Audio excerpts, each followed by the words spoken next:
এখন আমরা এসেছি আর একটা জমিতে, যেটা হচ্ছে ডাঁঠার জমি, লাল ডাঁঠা। পুরো জমিটা এটা লাল ডাঁঠা লাগা আছে। এটা একটা লাল শাকও হয়, লাল শাকটা পুরোটা লাল থাকে, কিন্তু এখানে পাতাটা একটু সবুজ থাকে। এটা হচ্ছে ডাঁঠা। অনেকে বুঝতে পারে না শাক কোনটা ডাঁঠা কোনটা। এটা হচ্ছে ডাঁঠা। আমরা এখন এসছি এই কাকুর জমিতে। কাকু আমরাকে ঘুরে ঘুরে দেখাচ্ছে জায়গাটা ওদের। তো পুরোটা দেখছেন ঘাসে পুরো ঢেকে গেছে।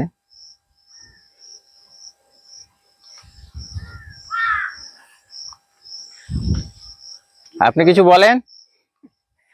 কি বলবো, কখন কিভাবে বিছন দিয়েছেন, কতটা বিছন লাগে, এগুলো দাম কিভাবে পাওয়া যায়, কটা কেজি বিক্রি হয় এগুলো? এখন এই ডাঁটা 10 টাকা কিলো বিক্রি হবে।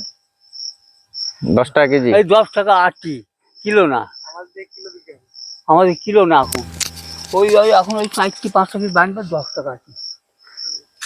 ও 4টা-5টা গাছ দিয়ে 10 টাকা আটি বিক্রি? 10 টাকা আটি বিক্রি। তাহলে এখন এগুলো নিড়ানি দিবেন? তাহলে নিড়ানি দেওয়া মানে ঘাসে কিছু মুনিশ পাওয়া যাচ্ছে না, আমরা জানিয়ে যাচ্ছি এইভাবে। আর এগুলো লাগিয়েছেন কোন মাসে এগুলো? জানি না, এটা বুনা ডাঁটা তো, এটা বৈশাখ মাঘ ফাল্গুন মাসে বোনা হয়। ফাল্গুন মাসে। এগুলো মোটামুটি আর 1 মাস থাকলে উঠাতে লেগে যাবে? 1 মাসে বেচা কিনা হবে না, মানে শুরু হবে বেচা কেনাটা? মানে আষাঢ় মাসটা, শ্রাবণ মাস পুরা বেচা কেনা চলবে। এখন এই আষাঢ় মাস তখন কাটা পড়েনি, এখন কাটতে না আগেনি, কিন্তু এই মাস পরই কাটা আরম্ভ হবে, 1 মাস বেচা কিনা হবে। তো ওই সময় তো সবজির দামটা বেশি ভালো পাওয়া যায় বর্ষাতে, মানে অন্যান্য ডাঁটা শেষ হয়ে যায়, আগের ডাঁটা গুলো শেষ হয়ে যায়, তখন এটা শুরু হয়। এই সময় সেই যে ডাঁটাটা কাটাকাটি বিক্রি হবে। এটা কতটা জায়গা চাষ করেছেন? এটা 5 কাঠা ভুঁই চাষ করা আছে এই ডাঁটাটা। 5 কাঠা। কতটা বিছন দিয়েছিলেন এখানে? এখানে 250 বিছুন দিয়ে আছে। 250? 1 বিঘি 1 কিলো বিছুন দিতে হয় ডাঁটা। আর বেশি হয়ে যায়। আর যতদূর জানি ডাঁটাতে তো সার দিতে হয় না সেরকম, সার অল্প, মানে হালকা দিতে হয়। বেশি দিলে তো সার দিলে ডাঁটা মিষ্টি হবে না, সিদ্ধ হবে না ঠিকঠাক, বড় হয়ে যাবে, বড় হয়ে যাবে। হ্যাঁ, দাম পাবেন না। দাম বড় হয়ে গেল তো মিষ্টি বসবে না। হ্যাঁ হ্যাঁ। আমরা যেগুলো সবজির আবাদে আমরা সব সময় কোন সময় কি করে কি না করে, আমরা সবই সবজি। এখানে 5 বিঘি সবজি। তো শুনতে পেলেন আপনারা যে কাকু কিছুটা বক্তব্য রাখলো, যেটা বেশি কথা বলে অভ্যস্ত না সামনে, ক্যামেরার সামনে, তাই হালকা করে বললেন আর কি। তো আমি বাকি জায়গাটা ঘুরে দেখাচ্ছি।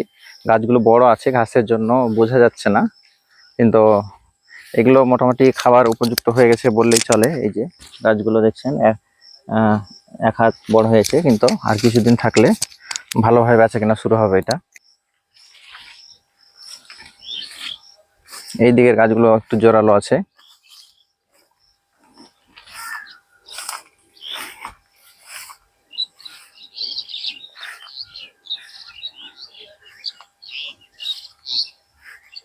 এদিকে এই ঘাসগুলো মোথা ঘাস আমরা বলে থাকি। এগুলো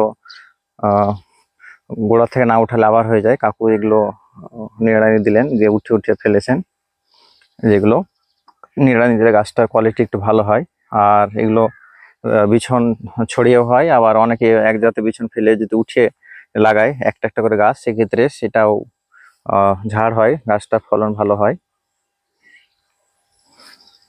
এই দিকের গাছগুলোতে মোটামুটি নিড়ানি দেওয়ার জন্য একটু বড় হয়েছে, দেখে বুঝতে পারছেন।